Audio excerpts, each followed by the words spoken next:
كله تمام؟ كله تمام. اسمك ايه؟ احمد. ليه؟ ابويا سماني كده. ماشي، وانت؟ زياد. لا مش هسألك اسم السؤال، ماشي. متوقعش. تمام. عندك كام سنة؟ عندي 17. 17؟ اسال السؤال معناها مش هرد. نفسك ماشي، لازم الشخصية الكاريزما حاضرة. عندك كام سنة؟ 17. 17. انتوا بقى ايه، كاتين من الدرس؟ لسه كاتين حالا اهو. يعني خدنا فلوس من ابونا ونزلنا وما رحناش الدرس. الحاج هيشوف الفيديو ده دلوقتي. صاحبتك او خطيبتك فيما بعد ولا صاحبك؟ يوم هما الاثنين وقفوا لك كده قالوا لك ايه؟ لا انا لا هي، او هي قالت لك لا انا لا هو. لا صاحبي طبعا. صاحبك. ليه بقى؟ الصاحب ده يعني بيبقى زي الاخ اللي ما جابتوش امك. وانت ايه الدنيا؟ انا صاحبي برضه. ايوه زي برضه. صاحبك ولا اخوك؟ صاحبي ولا اخويا؟ لا صاحبي عشان ما عنديش اخوات ولاد. وانت؟ ما نفس الكلام. مرتبط؟ انا اه. لسه مفركش. لسه مفركش؟ ماشي. انت عندك كام سنة؟ 17. حبيبي. لا ما حصلش نصيب لسه. يعني هو لو في حد يعني عنده النية يعني ما فيش مشاكل. انت لسه مفركش؟ لا انا كداب اصلا. اصلا انت بتعمل عشان تقول اللي هم يعني. لا ده لسه مفركش بجد. لا ده كداب برضه. لا هذا ايه اعبط حاجة بتصرف فيها فلوسك؟ كروت الشحن. علاقتك باباك ومامتك مصاحبهم؟ لا يعني عارف اللي هي زي الفل وكل أيوة حاجه. مصاحبهم بتقول لهم على كل حاجه؟ إيه مين اكتر بس، باباك ولا مامتك مصاحبهم؟ لا بابايا. اغرب موقف حصل مع اصحابك؟ ما انا ممكن ما افتكرش. ماشي، انت فاكر؟ انا برضه لا. مش محتاجه حاجه يعني. ايه اتفه موهبه عندك؟ اتفه موهبه؟ اه موهبتي الخساره.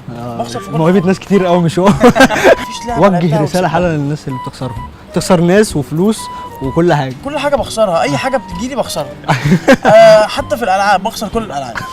بينج بقى، بلياردو، كل الالعاب اللي على البلاي ستيشن كلها بخسرها. انت موهبتك الخساره. موهبتي الخساره. وانت؟ اما لسه لحد دلوقتي لسه ما اكتشفتش. بس انا بقى عكسه بقى، انا اللي بغلبه بقى على طول. انت بقى الواد اللي هو أيوة. لو صاحبك مخنوق بتاع بتنزل. لا بس يعني هو بيغلبني، انا كده اي حد بيغلبني. شرفت بيكو. احنا اللي حبيب اشتركنا. قلبي، حبيب قلبي. فلوس ايه بقى؟ فلوس طب ايه؟ احنا عايزين سؤال ونجاوبه وناخد فلوس. ماشي يلا. ماشي. 10 seconds later. صاحبك ولا اخوك؟ اخويا. ليه؟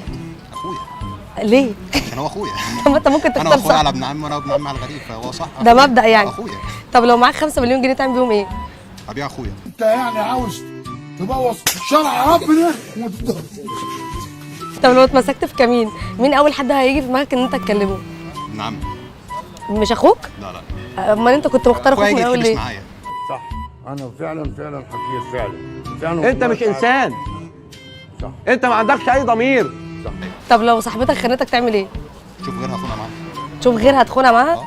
لو انت مصاحب واحده ماشي. وخدتها ونزلتوا قالت لك عايزه اشتري هدوم، ركز في السؤال، يلا بينا.